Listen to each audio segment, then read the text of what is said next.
아브람이 99세 때에 여호와께서 아브람에게 나타나서 그에게 이르시되 나는 전능한 하나님이라. 너는 내 안에서 행하여 완전하라. 내가 내 언약을 나와 너 사이에 두어 너를 크게 번성하게 하리라 하시니 아브람이 엎드렸더니 하나님이 또 그에게 말씀하여 이르시되 보라 내 언약이 너와 함께 있으니 너는 여러 민족의 아버지가 될지라.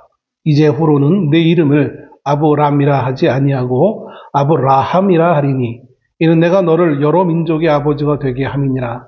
내가 너로 심히 번성하게 하리니 내가 내게서 민족들이 나게 하며 왕들이 내게로부터 나오리라. 내가 내 언약을 나와 너 및 내 대대 후손 사이에 세워서 영원한 언약을 삼고 너와 내 후손의 하나님이 되리라.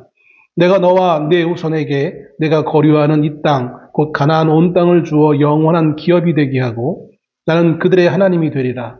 하나님이 또 아브라함에게 이르시되 그런즉 너는 내 언약을 지키고 내 후손도 대대로 지키라. 너희 중 남자는 다 할례를 받으라. 이것이 나와 너희와 너희 후손 사이에 지킬 내 언약이니라.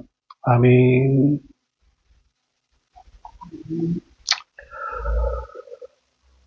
본문이 기록된 창세기 17장은 하나님께서 아브라함의 나이 99세에 나타나셔서 하신 말씀을 기록하고 있는 내용입니다. 아브라함이 86세에 이스마엘을 낳은 후 무려 13년 만에 비로소 하나님이 다시 한번 그동안 오랜 동안 말씀을 하지 않으셨던 아브라함에게 개인적으로 다가오셔서 말씀을 하지 않으셨던 그 하나님이 무려 13년 만에 비로소 다시 한번 아브라함을 부르셔서 그에게 말씀하시는 내용의 사건이 오늘 본문에 있는 내용인 것을 봅니다. 아브라함에게는 오랜 동안 자녀가 없었습니다. 방금 말씀드렸듯이 86세가 될 때까지 그에게는 아들은 물론 딸조차 있지 않았던 것을 봅니다. 75세에 그는 가나안 땅에 이 약속의 땅에 하나님의 말씀을 가지고 하나님의 말씀을 들은 이후 이 약속의 땅에 입성하게 되어집니다. 그리고 그 75세에 입성했던 그 가나안에서 10년이 지난 그리고 11년째에 비로소 86세에 이스마엘이라는 아들을 낳게 되어지죠. 그 이스마엘을 낳기 전까지 아브라함은 낯선 타국 땅에 들어와서 그의 재산은 늘어나는지 모르겠지만 그러나 그 나이가 한 살 먹으면서 미래에 대한 불투명함으로 말미암아 여러 가지 많은 고민이 있었을 줄로 생각됩니다. 하나님이 약속하셨는데 하나님이 분명히 자손의 복을 주시겠다고 말씀하셨는데 그러나 그의 현실은 그렇게 녹록지만은 않았던 것을 봅니다. 그래서 그는 자신의 나이 많음을 어쩌면 한탄했을지도 모르겠습니다. 그래서 여전히 자녀가 없을 때에 그는 자신의 집에 있었던 한 하인 다메섹 사람 엘리에셀이라는 사람을 자신의 상속자로 내심 생각하면서 시간들을 보내왔었습니다. 그런데 하나님이 그런 아브라함에게 나타나셔서 내가 그이가 그 다메섹 사람이 너의 상속자가 아니라 내 몸에서 날 씨가 분명히 있을 건데 그가 너의 상속자가 될 것이다 라고 하나님이 말씀하셨죠. 그 말을 같이 들었던 그의 아내 사라는 자신이 도무지 임신할 수 없는 상태임을 알고 그래서 자신이 할 수 있는 최선의 방법을 선택하게 되어집니다. 그것이 자신이 데리고 있던 한 여종을 통하여서 후계자를 얻고자 하는 행동이었습니다. 그리고 그것은 정말 맞아떨어져서 이스마엘이라는 자신의 시녀 하갈이라는 여인에게서 마침내 11년 만에 이스마엘이라는 아들을 낳게 되어집니다. 어떻게 보면 하나님의 약속이 실제가 되어졌다라고 생각할 수 있는 상황이었던 것을 봅니다. 하나님은 분명히 약속하셨고, 그러나 나를 통해서는 도무지 가능성이 과학적으로 불가능하니 내 하녀를 통해서만이라도 사실 여인이 남편을 둔 여인이 자신이 아니라 다른 여인에게 아들을 낳게 하는 그 양보의 모습은 그렇게 썩 기분이 좋은 것은 아니었을 것입니다. 물론 우리나라의 역사에도 보면 성리학의 관점에서 봤을 때 유교적 관점에서 양반들이 그렇게 하는 경우들이 참 많았던 것을 보게 되어지는데, 그러나 그 모든 어떤 인간의 어떤 가치 철학을 떠나서 본능적인 참 뭔가 기쁘지만은 않은 어떤 그런 감정이 있었을 것입니다. 그럼에도 좀 대국적 차원이라고 할까요? 집안의 가문의 대가 끊길 그 위기에서 그래도 어떻게든지 아들이 생겨났다는 것에 대해서 어떻게 보면 그 가정의 새로운 어떤 기쁨의 요소일 수밖에 없던 것을 보게 되었습니다. 늙은 나이에 아들을 가졌으니 아브라함도 얼마나 기뻤겠습니까? 하루하루 먹고 살기 힘든 그런 위치에 있는 사람이라면 입이 하나 늘은 것이 대단히 큰 부담일 수밖에 없겠지만, 아브라함에게는 전혀 그런 것이 하나는커녕 10명을 둬도 전혀 부담스럽지 않은 그런 상황에 처해 있는 아브라함에게 있어서 그렇게 기다리던 아들의 탄생은 매우 기쁜 상황이었을 것입니다. 그런데 그 기쁜 시간을 보내는 와중에도 아브라함에게는 뭔가 하나의 꺼름칙한 것이 있을 수밖에 없었습니다. 그게 뭐냐면 바로 상속자에 대해서 말씀하셨던 그 하나님, 분명히 있을 것이라고 말씀하셨던 그 하나님, 자신에게 늘 어떤 일이 있을 때마다 말씀하셨던 그 하나님, 그 하나님이 이 기쁜 순간에 도무지 말씀하시지 않는다는 것이었습니다. 그의 육신의 상황들은 너무나 행복이 정말 만땅한 그런 모습이었겠지만, 그거와는 정반대로 그가 평상시에 하나님을 찾던 영적 삶은 어쩌면 하나님의 말씀이 없는 그 순간 깊은 어둠의 상황에 처할 수밖에 없었을 것입니다. 그러나 비로소 하나님은 이제 13년 만에 다시 한번 아브라함을 부르시면서 말씀하십니다.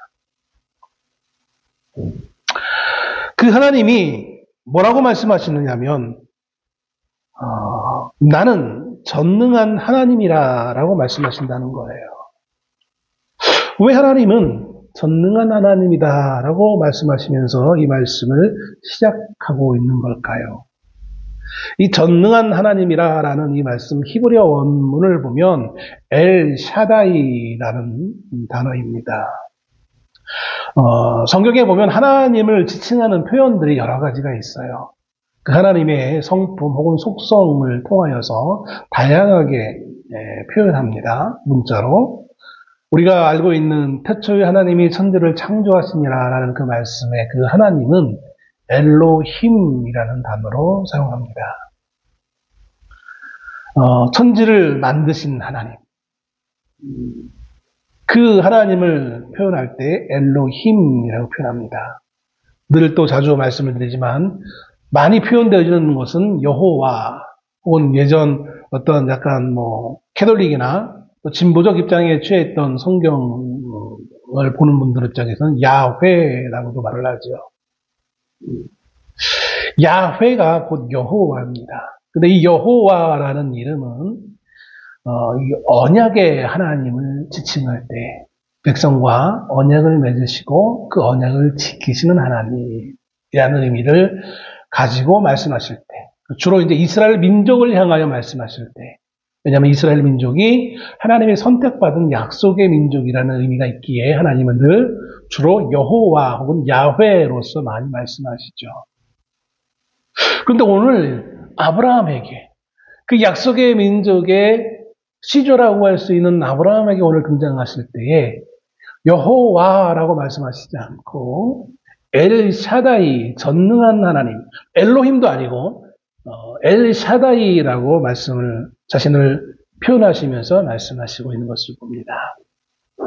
이 말씀의 의미는 아마 두 가지의 것으로 추측해 볼 수 있어요. 하나는 왜 여호와로 말씀하시지 않고 왜 이렇게 말씀하시느냐라는 의미로 봤을 때 여호와라는 것은 방금 말씀드렸듯이 언약의 하나님이거든요.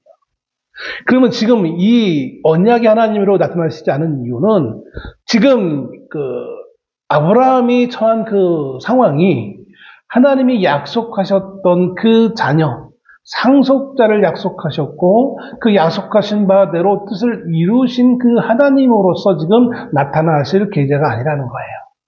그래서 다른 말로 표현하면 이미 그 이전에 여러 가지 현상들이 있긴 있었지만 다시 한번 이제 강조하고 있는 것이겠죠. 하갈과 이스마엘이 또 이제 여러 가지 그 모습 가운데 하나님이 말씀하시긴 하지만 아무튼 그 이스마엘이 하나님이 약속하셨던 그 약속의 자녀가 아니라는 사실을 하나님은 염두에 두시기를 원하면서 이렇게 여호와라는 이름으로 나타나시지 않는 거예요.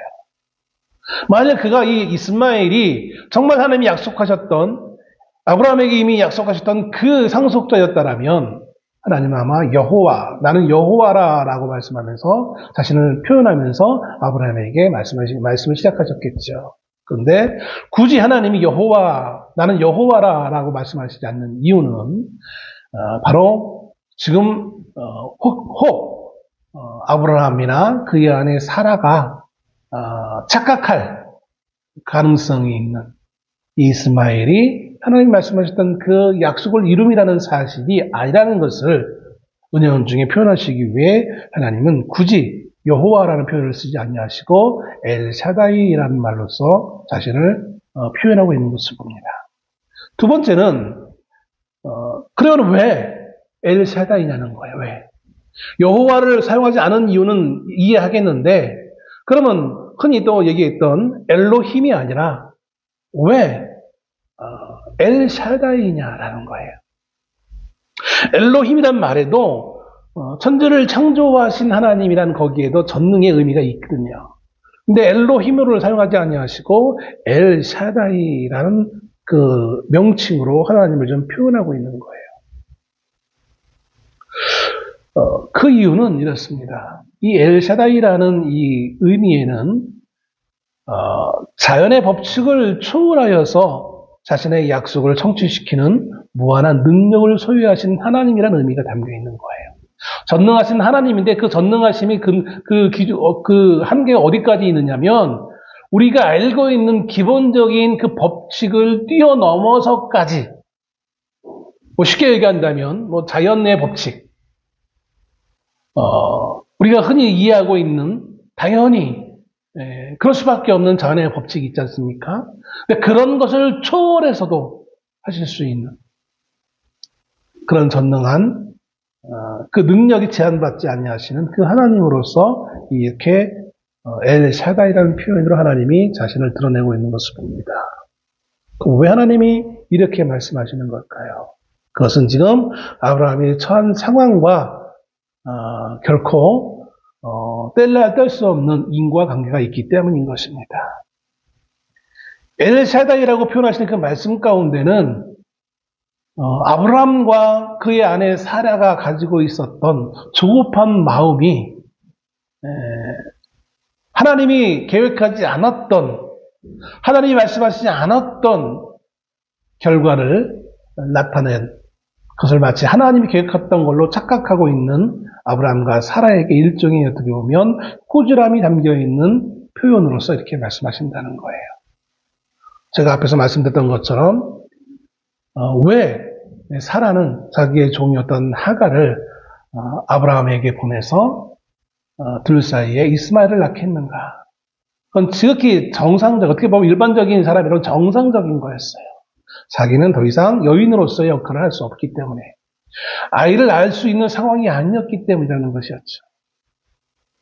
그건 자연 법칙이에요. 누구나 나이를 먹게 될 수밖에 없는 것이고, 나이를 먹게 되어지는 여인은 임신을 할 수 없는 것은 지극히 자연스러운 것이죠. 예외가 있을 수 없을 거예요. 그게 보편적인 생각이고 그것이 아브라함과 사라의 생각이었어요. 그래서 그가 할 수 있는 최선의 방법을 생각해내서 하나님의 약속을 이루기 위해 나를 희생하여서 내 감정이 좋지 않음에도 불구하고 나는 나를 희생하여서 이 하나님의 약속을 이루었노라고 실제로 사라가 그렇게 하진 않았겠지만 그럴 개연성이 충분히 있는 상황이었던 것이죠. 사라는 그러지 않았지만 오늘 우리의 인생들이 그런 경우들이 종종 있는 것을 봅니다. 우리는 하나님의 일을 이루겠노라고 하나님이 말씀하시지 않은 것을 내가 먼저 생각하여서 소위 말하는 창의적으로 스스로 능동적으로 나는 하나님을 위해서 이렇게 했노라고 사람들은 그 일을 고백하면서 은근중에 자신을 자랑하는 경우들이 참 많은 것을 보게 되었습니다.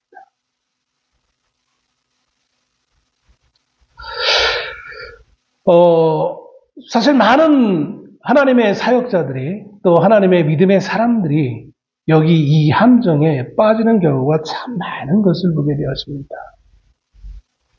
하나님이 일일이 다 말씀하시지 않아도 우리가 알아서 해야지. 이게 사실 우리가 인생을 살면서 우리 인간 사회에, 우리 보편적 사회에 사회인으로 살다 보면 당연히 그런 마음을 가지며 살아야 된다고 우리가 생각하지 않습니까?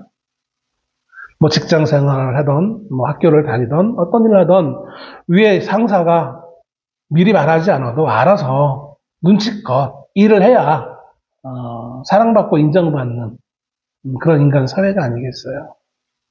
요즘 MZ들은 좀 다르다고 하긴 하지만 9시까지 출근하라 그러면 예전에는 최소한 30분 일찍 출근하는 게 당연한 것이었는데 요즘 MZ들은 9시에 딱 맞춰서 들어온다고 하더라고요. 그것을 지적하면 상사나 윗사람이 그걸 지적하면 그걸 지적하는 사람을 꼰대라고 생각하는 우리 아이들도 보면 참 지독히도 시간 약속을 안 지켜요. 어디를 한번 같이 나가려고 하면 저 같으면 30분 전에, 그러니까 예전엔 그랬잖아요. 지금 이제 핸드폰도 있고 그래서 연락이 쉽게 되니까 그럴지 모르겠지만 예전에는 누구와 약속을 하면 미리미리 가 있는 게 당연한 거였잖아요. 보편적으로 10분, 심지어 어떤 경우는 30분 정도 일찍 간 경우도 흔했던 것으로 기억합니다. 그러기 위해서 일찍 일어나서 준비해서 나간단 말이에요. 우리 아이들 보면 참 그렇지 않아요. 왜 이렇게 여유가 있는지 부모는 준비 다 끝나고 기다리고 있는데 그제서야 나가 준비한다고 이리저리 왔다 갔다 하는 걸 보면서 참 그렇다라는 생각을 합니다. 우리는 그것을 미덕이라고 생각해요. 당연한 것이라고 생각해요. 일찍 알아서 말하지 않아도 알아서 척척해야 그게 맞다라고 생각을 합니다. 그리고 그것을 하나님을 믿는 우리 하나님의 사람들도 하나님 앞에 그렇게 해야 된다고. 하나님이 그렇게 꼭 얘기하지 않아도 우리가 알아서 하는 것이야말로 그 올바른 믿음의 생활의 모습이라고 우리는 착각하는 경우가 참 많습니다.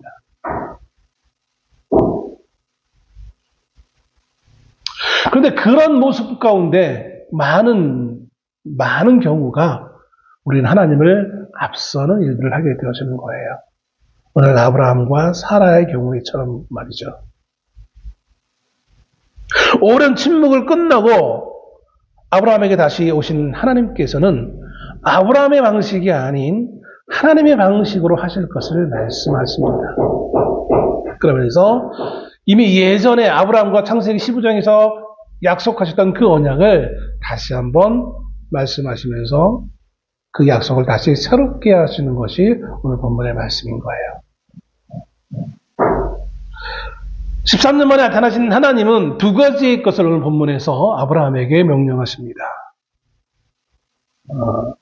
두 가지의 변화가 이제 일어나게 되어집니다. 그 첫째는 아브라함의 이름이 바뀐다는 것이죠. 원래 이 아브라함의 이름은 아브람이었어요. 발음하기가 참 쉽지 않아요. 그게 그거 같긴 합니다. 또박또박 하지 않으면 아브람과 아브라함, 우리 표현하면 히브리 성경을 통해서 보면 전미사에 추가되어지는 거거든요. 아브람이 아브라함으로 바뀌는 거예요. 아브람이라는 이름에는 존경받는 한 사람의 아버지라는 의미가 있어요. 한 사람의 아버지. 그런데 아브라함이라는 이 두자만 이렇게 바뀐 그 이름에는 어떤 의미가 있느냐면 여러 민족, 많은 무리의 아버지라는 뜻이에요. 하나님은 아브람을 단지 그냥 한 사람의 아버지로 그의 인생을 설계하신 것이 아니라 수많은 무리의 아버지로 아브라함을 부르셨다라는 거예요.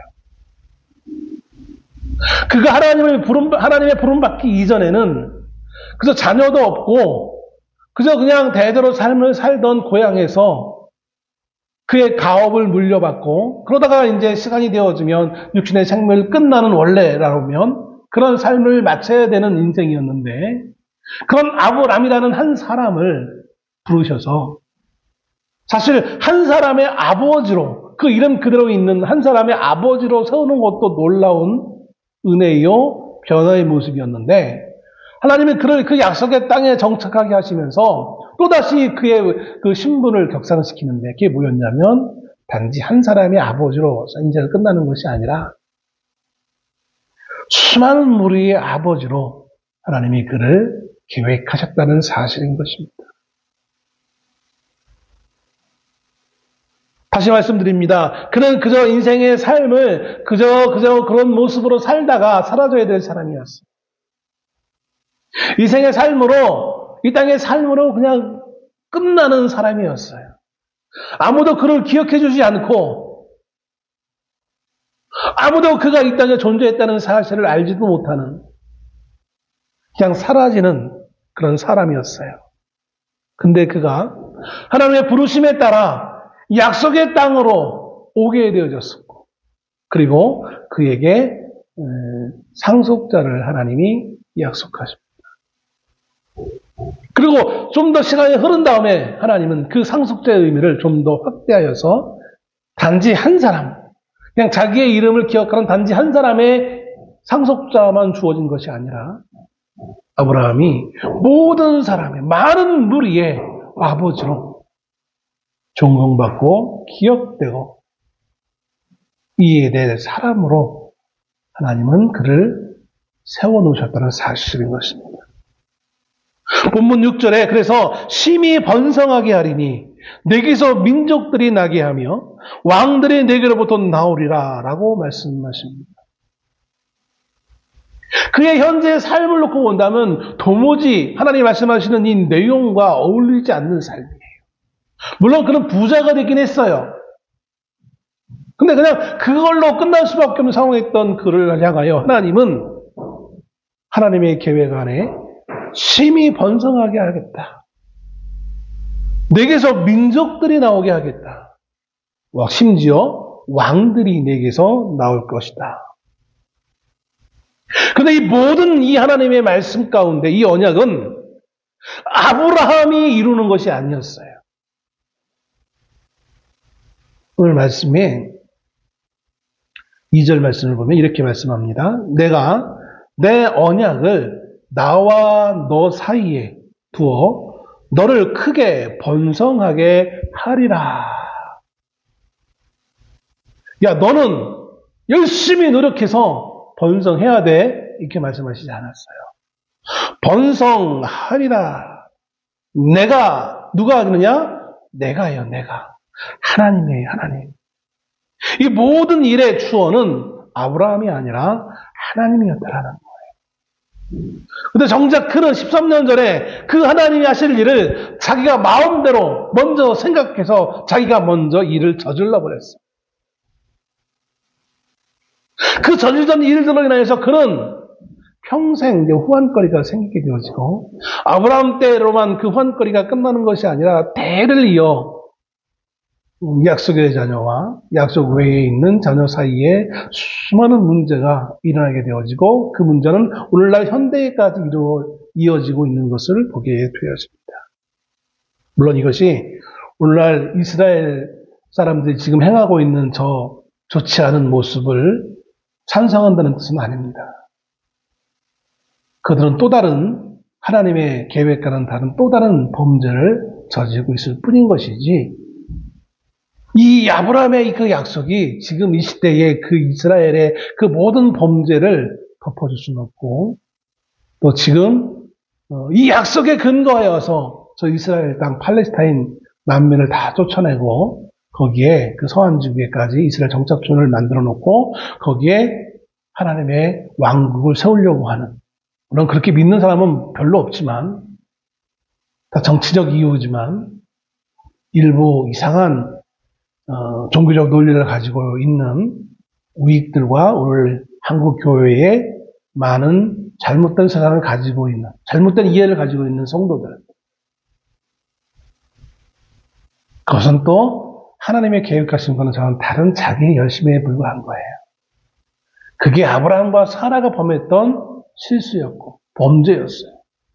하나님 앞에 불순종하는 범죄였던 것을 우리는 좀 이제는 좀 알아야 되지 않을까라는 생각을 해보게 되었습니다. 하나님이 이 일을 이루시기 위해 단지 하나님과 아브라함 사이에 맺은 언약이 있었을 뿐이에요. 하나님이 이 일을 이루시기 위해 오늘 다시 한번 아브라함에게 나타나셔서 그 언약을 다시 재정립하시는 거예요.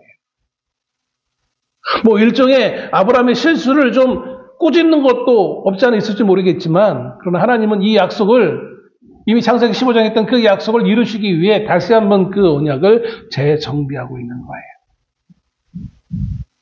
현실의 그 행복과 달콤함 때문에 잊을 수 있는 가능성이 있는 그 하나님이 주신 그 약속, 그 언약을 다시 한번 꺼내서 아브라함에게 말씀하시는 거예요. 성도의 삶이 그런 것 같습니다.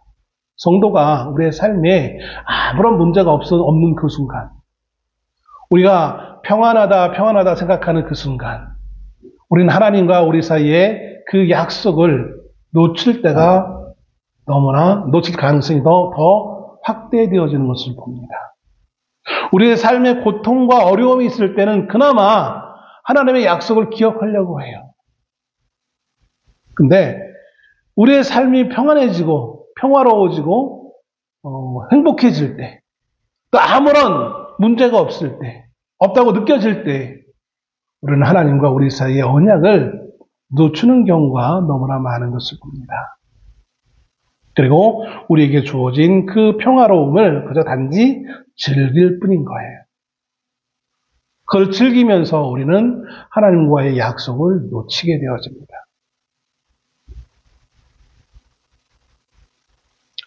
4절에도 이렇게 말씀합니다. 보라, 내 언약이 너와 함께 있으니 너는 여러 민족의 아버지가 될지라.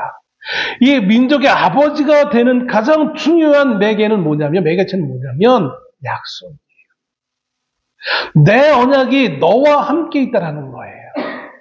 이 약속이 너와 함께 하기에 결과가 앞으로 나올 거라는 것이죠. 근데 이 결과는 여러 민족의 아버지가 된다는 것이고, 앞에서도 다시 말씀드렸지만 이 아버지가 되어짐은 아브라함의 그 어떤 노력과 어떤 행위를 의미하는 것은 결코 아니에요. 이 될지라라는 이 문장에 우리 한글 성경으로도 충분히 짐작할 수 있겠지만, 특별히 원어 성경을 보면 이거는 명령문이 아니에요. 근데 우리는 이것을 자꾸 명령문으로 착각해요. 아버지가 돼야지? 아버지가 되기 위해서 뭘 해야지? 뭘 준비해야지? 막 이렇게 생각하는 거예요. 자녀가 되기 위해서 어떻게 해야지? 무엇을 해야지? 자꾸 말한다는 거예요. 하나님의 백성이 되기 위해서 뭐가 필요하고 어떤 것을 해야지? 자꾸 이렇게 얘기하는 거예요.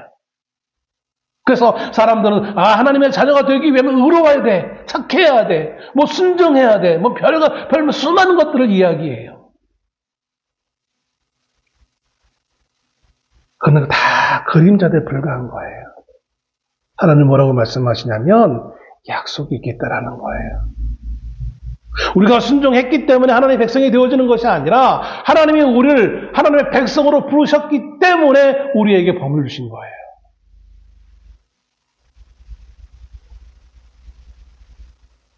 여기에 분명히 사전에 나와 있는 민족의 아버지가 될지라는 명령문이 아니라 하나님의 선언하심이에요. 왜 하나님이 선언하십니까? 하나님이 하시기 위해서 선언하시는 거예요.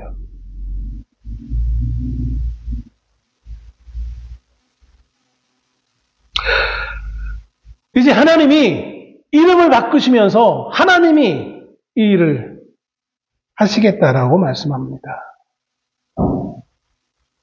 그리고 그러면 하나님의 이 명령 앞에, 하나님의 이 선언 앞에 아브라함은 무엇을 해야 될까요? 이어지는 말씀에는 하나님이 아브라함에게 한 가지의 요구사항을 말씀하십니다. 10절에 너희 중 남자는 다 할례를 받으라. 이것이 나와 너희와 너희 후손 사이에 지킬 내 언약이니라. 할례를 받으라는 거예요. 이름을 바꾸신 것이 하나님이셨다면 아브라함이 해야 될 것이 하나 있는데 그게 뭐냐면 할례예요. 할례는 무엇을 의미하는 겁니까? 구원사적으로 봤을 때 이 할례는 예수 그리스도를 상징합니다. 예수 그리스도의 희생의 죽으심을 상징하는 거예요. 물론 그는 구속사적 관점에서의 내용인 것이고 실제적으로 이 할례는 오늘 성경에 뭐라고 표현하고 있느냐면 11절에 이렇게 합니다. 너희는 포피를 베어라. 이것이 나와 너희 사이의 언약의 표징이니라. 어떤 이들은 이것을 행함으로 이해하려고 합니다.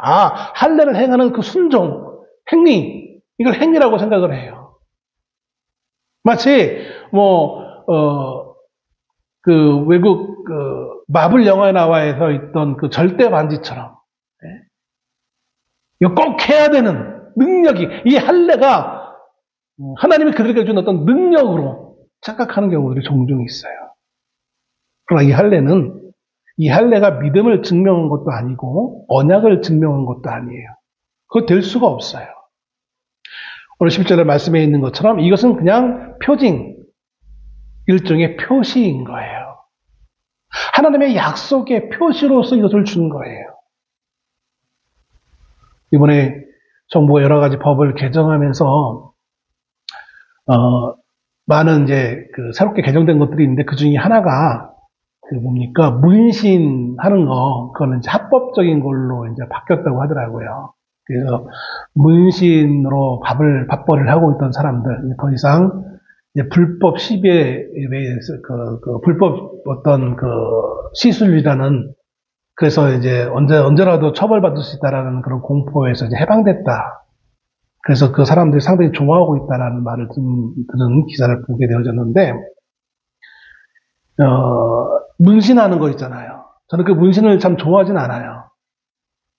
근데 사실 그 문신을 보면, 그 문신에 어떻게 그 문신이 왜 생겼는지를 보면 참 아이러니하잖아요. 오늘날은, 그게 모양이 예쁘고, 멋있어서 이렇게 사람들은 하지만 사실 그거는 예전에 고대에 보면 그거는 뭐였습니까? 노예의 표시예요. 소유물의 표시인 거예요. 어느 주인의 소유물이라는 그 표시하기 위해 몸에 문양을 새겨놓은 거였잖아요. 근데 그것이 오늘날은 이제, 패션을 자랑하고, 멋스러움을 나타내는 하나의 수단으로 사람들이 사용하고 있는 걸 보면, 참, 시대가 그렇다는 생각도 해봅니다. 마치 그런 것처럼, 이 할례라는 것은 하나님이 약속하셨다라는 그 약속의 표시로서 준 거예요. 물론, 아까 방금, 구속사 관점에서 봤을 땐, 그것이 또 다른 의미가 있을 수 있겠지만, 그러나 1차적인 의미에서 이 할례 자체는 사실은 표시에 불과한 거예요.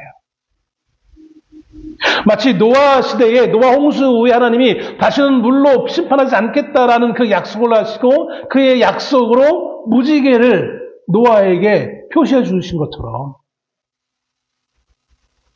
이 할례도 제한적이지만 유대인들에게 주신 이 약속의 표시에 불과했던 것을 봅니다.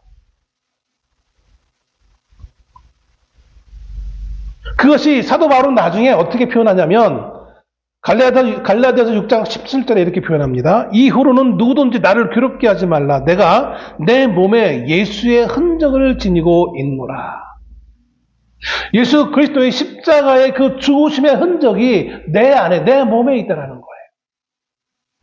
그의 그 피 흘림이, 그 핏뿌림이 내 안에 뿌려짐을 통하여 내가 구원받은 하나님의 백성이 되어진 그 흔적이 내 안에 있음을 이야기하는 것입니다. 그러니까 예수가 십자가 죽으심까지 언약의 표시는 이 할례가 유일했었어요. 이거는 행위가 아니라 할례를 받아야만 구원받는 것이 아니라 언약의 있음에 대한 일종의 표시에 불과했던 것을 보게 되었습니다. 그럼 이 표시를 왜 하나님은 아브라함과 그의 자손 대대로 하라고 했느냐? 그 이유는 바로 이런 것입니다.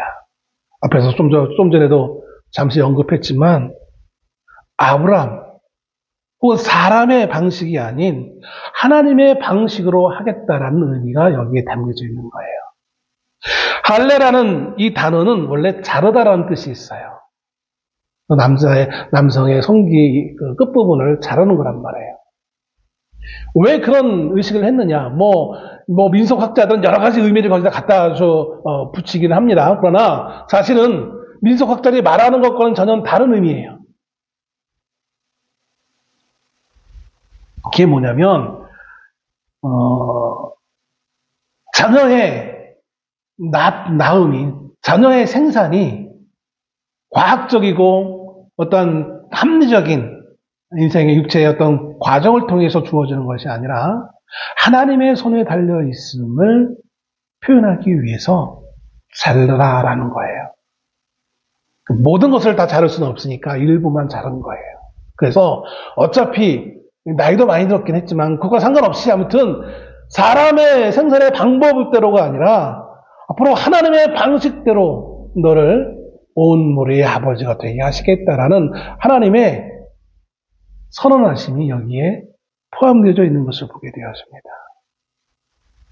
이것을 예전에 80년대, 90년대만 해도 우리 한국 교회에서는 갖은 의사들을 동원해가지고 그것이 위생적이고 그것이 자녀 생산에 더 도움이 되고 별 이상한 논리를 갖다가 댔는데 그게 오늘 와서는 또 그게 아니다라는 또 과학적으로 또 그렇게 증명되잖아요. 그러니까 그런 목적이 아니라 사실은 정반대의 목적이었어요. 사실은 네가 할 수 있는 수단으로가 아니라 네 수단은 이미 끝났고 하나님이 하시겠다는 거였어요.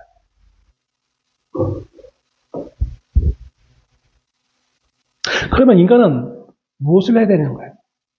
그럼 하나님의 약속과 그 약속을 이루는 데 있어서 그러면 인간은 무엇을 해야 되는 거냐? 믿음의 사람들은 순종해야지 이렇게 쉽게 말할 수 있어요. 무엇을 순종하는 거예요, 그러면? 어디까지 순종해야 되는 거예요? 성경 오늘 본문은 단 한 가지를 말씀하십니다. 그게 1절 말씀에 나와 있어요. 하나님이 처음 아브라함을 부르시면서 하신 말씀 가운데 있어. 우리가 해야 될 일. 뭐냐면 나는 전능한 하나님이라 너는 내 앞에서 행하여 완전하라 라는 거예요. 이 문장의 중요점은 어디에 있습니까? 두 가지의 걸 찾아볼 수 있습니다. 하나는 내 앞에서 행하라. 두 번째는 완전하라. 내 앞에서 행하는 것이 주요 하나님의 포인트이겠습니까? 아니면 완전하라가 포인트이겠습니까? 하나님이 아브라함과 오늘 우리에게 가장 강조하고 싶은 내용은 뭐냐면 내 앞에서 행하라는 거예요. 이 내 앞에서 행하라는 이 말은 내 앞에서 걸어가라라는 의미예요. 내 앞에서. 우리는 완전하라는 말에 더 방점을 찌르려고 해요. 우리는 완전해야 돼. 우리 행함이 완전해야 돼. 라고 해서 이스라엘 유대인들도 수많은 그 완전함을 지키기 위해 율법의 수많은 조항들을 마련해 놓고 그것을 하나하나 체크해 가면서 내가 오늘 완전하게 했는지 막 체크를 해요. 근데 하나님의 의도하심은 이 완전에 있는 게 아니라 내 앞에서 행하는 거에 있는 거예요. 왜냐하면 이 완전이라는 것은 인간에게 주어진 단어가 아니에요. 거룩하신 전능하신 하나님 앞에 그 하나님만 할 수 있는 유일한 것이 완전이에요. 인생은 어느 누구도 이 완전해질 수 없어요. 그럼에도 불구하고 왜 그럼 우리 인간에게 왜 간혹가다 완전하라고 하느냐? 이건 하나님의 영역이지 우리의 영역이 아니에요. 그렇다고 해서 우리가 뭐 마음대로 살아라 그런 의미는 아니에요. 왜냐하면 더 중요한 것은 내 앞에서 행하라는 말이 있기 때문에 그래요. 방금 말씀드렸듯이 내 앞에서 행하라는 것은 하나님 앞에서 걸어가는 거예요. 우리가 이것을 어떻게 설명할 수 있을까 하면 제가 생각하다가 이런 생각을 해봤어요. 왜 이제 누워있던 아기가 걸음마를 시작합니다. 그 아기가 걸음마를 시작하면 그 아기가 온전하게 걸어갈 수 있습니까? 아니잖아요. 뭐 섰다가도 넘어지고 걷다가도 넘어지고 이리 비틀 저리 비틀 걸어갈 수밖에 없어요. 그죠? 서투니까 아직 다리에 힘이 없으니까 혼자 그런 그 어린아이가 혼자 서서 걸어가려면 수많은 난관을 맞이할 수밖에 없어요. 그런데 그 옆에 누가 있습니까? 부모가 있어요. 아이가 봤을 때는 완전한 그 부모가 아이를 옆에서 데리고 있어요. 그래서 그 아이가 그 부모 앞에서 걸을 때는 비록 그가 이리 비틀 저리 비틀 하겠지만 그러나 넘어지지 않을 수 있는 것은 그 부모가 붙잡아주기 때문에 그런 거예요. 마찬가지예요. 하나님이 아브라함에게 말씀하신 내 앞에 행하라는 것은 거룩하시고 완전하신 그 하나님 앞에 너는 너 스스로 완전할 수 없기에 거룩하신 하나님 앞에서 걸어가고 그의 삶을 살아라는 의미인 거예요. 그럴 때 하나님이 너를 완전하게 하시겠다라는 거예요. 그럴 때 내가 너에게 약속한 그 모든 약속을 내가 이루게 하겠다라는 거예요. 너에게 많은 계획과 많은 뜻이 있을 수 있겠지만 그것은 온전한 방식이 될 수 없기에 그것은 결코 성공할 수 없는 것이기에 포기하고 마치 한 대를 행함으로 말미암아 모든 것이 끝난 것처럼 피 흘림으로 잘라내는 것처럼 너의 육신의 모든 방식들을 다 포기하고 잘라내고 내가 이끄는 대로 삶을 살 것을 하나님은 말씀하시는 거예요. 여러분 우리는 얼마나 이 어린아이와 같은 인생들이 아니요 내가 할 수 있어요. 내가 하면 돼요. 얼마나 자신만만하게 떠들고 있습니까? 우리가 세운 수많은 바벨탑 같은 것, 그 바벨탑이 악인들이 만드는 것이 아니라 선하다고 생각되어지는 하나님의 자녀라고 생각하는 그 사람들조차도 그 바벨탑을 쌓는 것에 동참하고 있습니다. 바벨탑은 악인들이 쌓는 것이 아니라 오늘 하나님의 자녀들이 쌓고 있어요. 하나님이 함께하지 않는 그 모든 탑들은 바벨탑에 불과한 거예요. 모든 일들은 하나님을 거스르는 것에 불과한 거예요. 그러니까 우리들은 우리가 한 것들을 자랑합니다. 우리의 결과물들을 자랑합니다. 내가 하나님을 위해서 이렇게 탑을 높이 쌓았습니다. 이 아름다운 건물을 지었습니다. 이 많은 순종을 했습니다.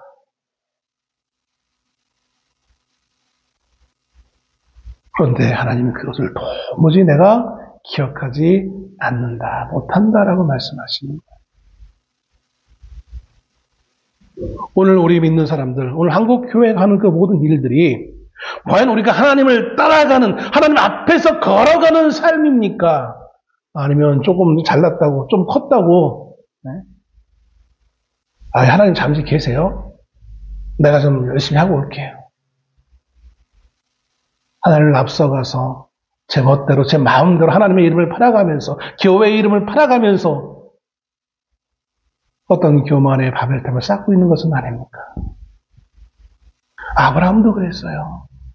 아브라함도 그의 절대적 상황 가운데, 현실적 상황 가운데 자기의 생각으로 무언가 일을 계획했었어요. 그 결과물도 있었어요. 아름다워 보였어요. 그런데 하나님은 그것이 하나님의 약속이 아니라고 말씀하셔요. 여러분, 우리가 하나님을 만날 때, 만나는 그 순간, 아브라함이 하시던 이 말씀처럼 우리 그렇게 말씀하시면 우리 얼마나 황당하겠어요. 얼마나 부끄럽겠어요. 나는 열심히 한다고, 나는 믿음의 생활을 열심히 한다고 했는데, 야, 그건 내가 그렇게 한 거 아닌데, 내가 그렇게 하라고 한 거 아닌데, 라고 하나님이 말씀하신다면, 그냥 우리가 행한 것은 과연 무엇입니까? 우리의 헌신과 우리의 열정은 무엇이었습니까? 단지 그냥 내 열정이고 내 헌신이었지, 하나님과는 아무런 관계없는 것에 불과한, 살아 없어질 우리의 행동에 불과한 것임을 보게 되었습니다. 학자들은 말을 합니다. 하나님을 향한 것은 결코 공짜가 없대요. 영원한 것이래요. 우리의 믿음과 기도와 우리의 순종은 영원한 것이래요. 뭐 그럴 수도 있겠죠. 그러나 그것이 하나님의 뜻에 부합하는 것이 아니라면 우리의 기도, 우리의 순종 아무 의미가 없는 거예요. 우리가 세운 교회 아무런 의미가 없는 거예요. 중요한 것은 우리가 하나님 앞에서 걸어가는 거예요. 내 앞에서, 하나님 앞에서 행하라는 이 말씀을 우리가 겸손하게 듣는 거예요. 여러분, 강아지들이 주인과 산책 나오면 도무지 주인 옆에 머무르지 않아요. 그죠?